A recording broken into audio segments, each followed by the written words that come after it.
എടി ജിംഷിദ കാണടി കാണ്. കണ്ടോ ഈ അമ്മനെ ആ ഭർത്താവിന് വേണ്ടിയിട്ട് ഭർത്താവ് അമ്മനെ ഒഴിവാക്കിയിട്ട് എന്റെ കൂടെ വരണം എന്ന് പറഞ്ഞപ്പോ ആ ഭർത്താവിന് വേണ്ട അമ്മനെ മതി എന്ന് പറഞ്ഞ വ്യക്തിയാണ്.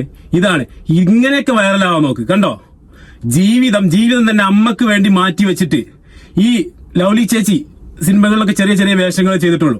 പക്ഷേ റിയൽ ലൈഫിലെ ലേഡി സൂപ്പർ സ്റ്റാർ എന്ന് വേണമെങ്കിൽ പറയാം. ഇങ്ങനെയൊക്കെ നല്ല നല്ല കാര്യങ്ങൾ ചെയ്തിട്ട് വൈറലാവാൻ നോക്ക്. മനസ്സിലായോ? അല്ലാതെ ആരാനെ പാവപ്പെട്ട ആൾക്കാരെ വെച്ച് തട്ടി മുട്ടി ഹലോ ഗൈസ് എന്നെ മുട്ടി എന്ന് പറഞ്ഞിട്ട് വൈറലാവാതെ ഇങ്ങനെയുള്ള നല്ല നല്ല കാര്യങ്ങൾ ചെയ്ത് വൈറലാവാൻ നോക്ക്. ഒരു കാര്യം ഞാൻ ഓർക്കുന്നു, ഞങ്ങൾ ഇസ്ലാമിൽ പറഞ്ഞിട്ടുണ്ട്, അൽ ജന്നത്തു തഹ്ത അഖദാമിൽ ഉമ്മഹാത്ത്, ഉമ്മാന്റെ കാലടിയിലാണ് സ്വർഗം എന്ന് പറഞ്ഞിട്ടുണ്ട്. മനസ്സിലായില്ലേ? അപ്പോ ഇത് ഇങ്ങനെയുള്ള കാര്യങ്ങളൊക്കെ ചെയ്തിട്ട് റിയൽ ലൈഫിൽ നല്ല നല്ല ആളുകൾക്ക്, നാട്ടുകാർക്കും വീട്ടുകാർക്കും അല്ലെങ്കിൽ ഇങ്ങനെയുള്ള ആളുകൾക്ക് ഉപകാരപ്പെടുന്ന വീഡിയോ ചെയ്തിട്ട് വൈറലാകാൻ നോക്കണം. ഇവളോട് മാത്രമല്ല, ഇതുപോലെ വൈറലാകാൻ നിൽക്കുന്ന ജംഷീദന്മാരോട് പറയാനുള്ളത് ഇങ്ങനെയൊക്കെ നല്ല നല്ല കാര്യങ്ങൾ ചെയ്തിട്ട് വൈറലാകാൻ നോക്കി കേട്ടോ.